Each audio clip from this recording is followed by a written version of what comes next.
Olá pessoal, tudo bem com vocês?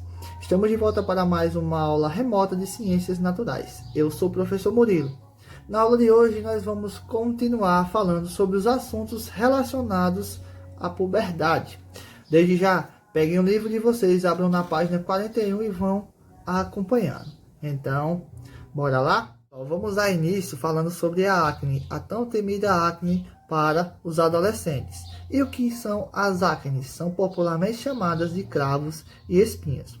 Então, pessoal, a acne ela é resultado da maior liberação de substâncias oleosas secretadas pelas glândulas sebáceas. E essa substância oleosa ela vai se misturar com as células mortas da nossa pele e vai fechar os poros. Então, essa mistura ela é invadida por micro-organismos que vão causar as inflamações.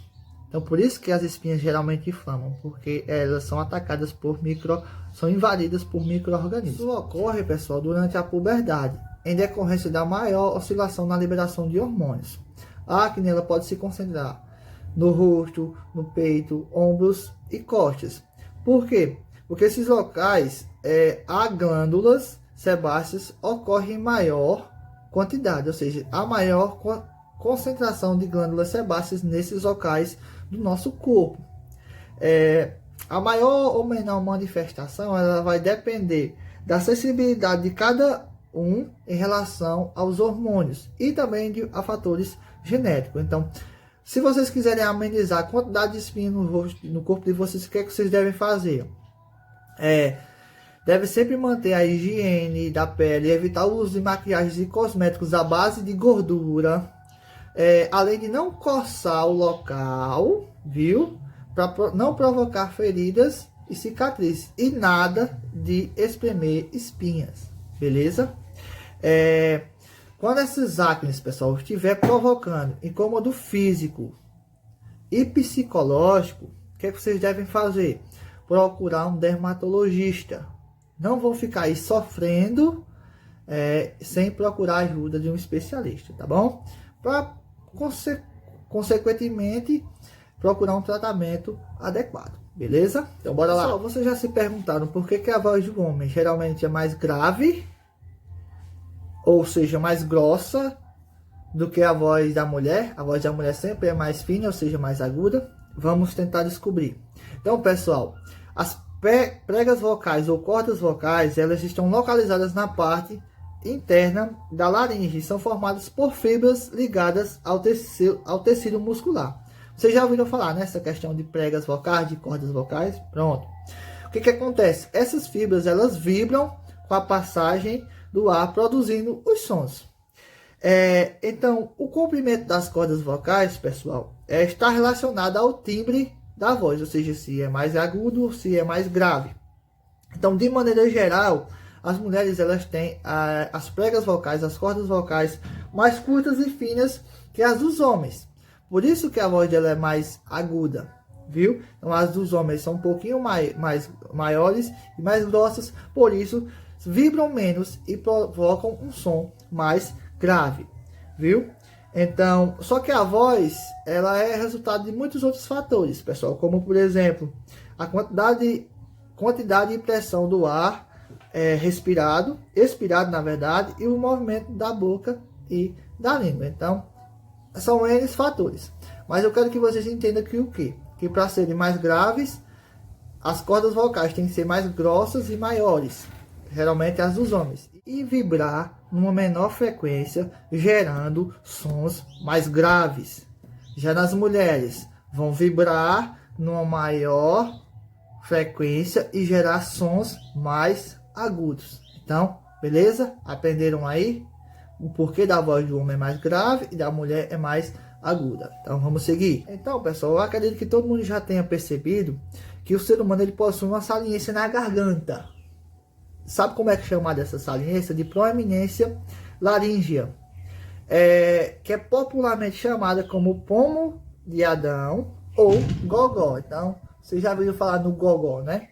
Então, ela é formada, pessoal, por cartilagem da laringe e da glândula tireoide. que, como eu já citei, vai ser encontrada aqui no pescoço. Apesar de ser muito mais visível nos homens, ela também existe nas mulheres. Mas por que ela é mais visível no homem? Porque ela vai acompanhando o desenvolvimento da estrutura óssea do corpo masculino. Ou seja, o corpo masculino geralmente ele é maior do que o feminino. Então ele vai se desenvolver, ela vai se desenvolver mais até ficar à mostra, até a sua pontinha ficar à mostra. Por isso que existem pessoas, ou existem homens que isso é mais visível do que em outros. Isso vai também depender do fator de desenvolvimento. Então, nas meninas, as meninas também têm o chamado gogó, não é, pessoal? Então, a proeminência laríngea, ela ocorre, geralmente, vai crescendo durante a puberdade e sempre vai ficar mais visível no homem do que na mulher, tá bom? Então, antes de nós seguirmos, pessoal, gostaria que vocês fizessem uma lidazinha aí na página 40, onde tem assim, um pouco mais glândulas exócrinas e mistas, beleza? Linha que vai enriquecer o conhecimento de vocês. Então, ginecomastia, vamos descobrir o que é. Então, durante a adolescência, como eu já citei, ocorrem muitas alterações hormonais.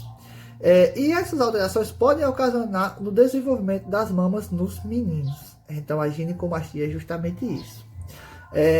Outro fator, o acúmulo de gordura localizado, o consumo de álcool em excesso em homens, drogas e certos tipos de medicamentos também pode ocasionar essa disfunção. A esse desenvolvimento acentuado das mamas, nós vamos dar o nome de ginecomastia, beleza?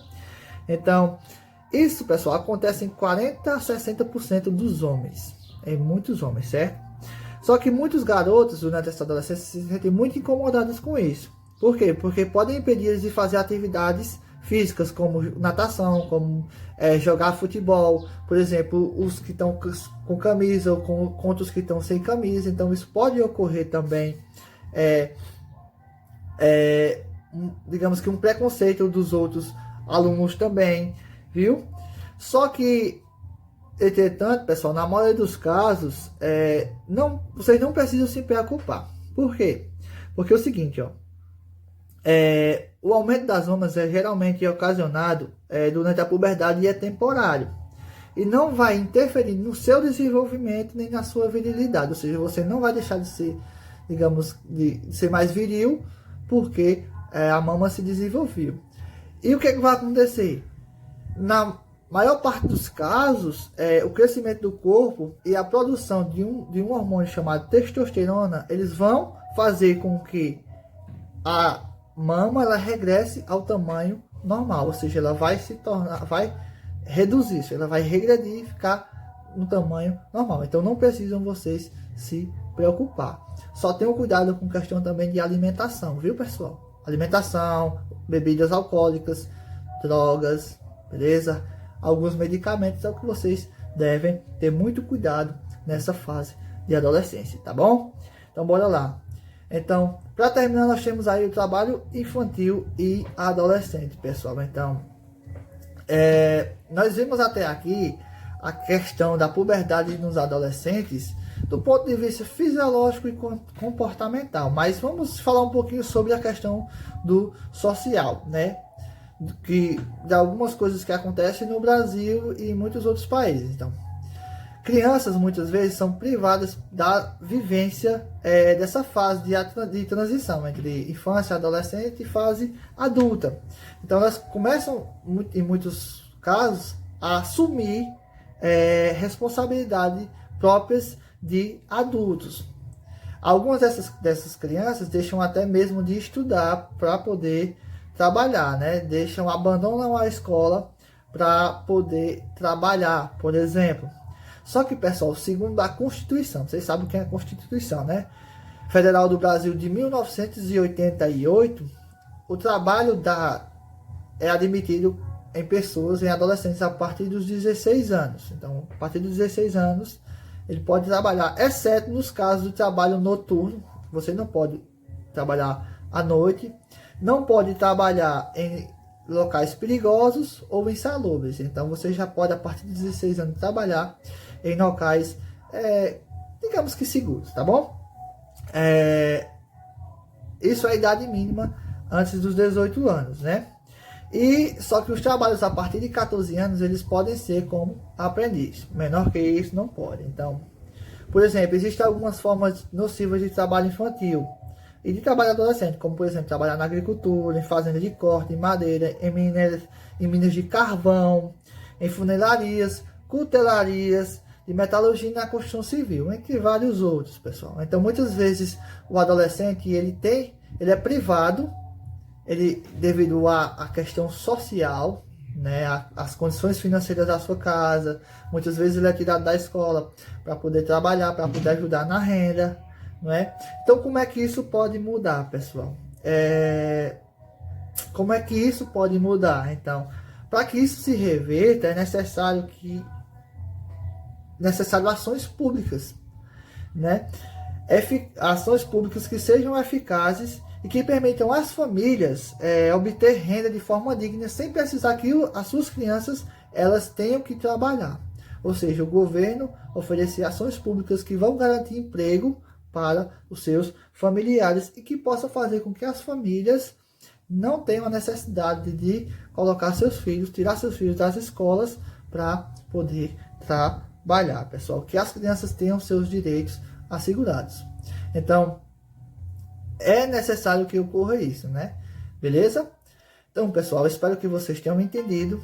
Se ficou alguma dúvida, se não ficou claro, façam-me perguntas no meu privado do WhatsApp, estarei lá para respondê-las, tá bem? Então, fiquem com Deus e estudem, leiam o capítulo. Até a próxima.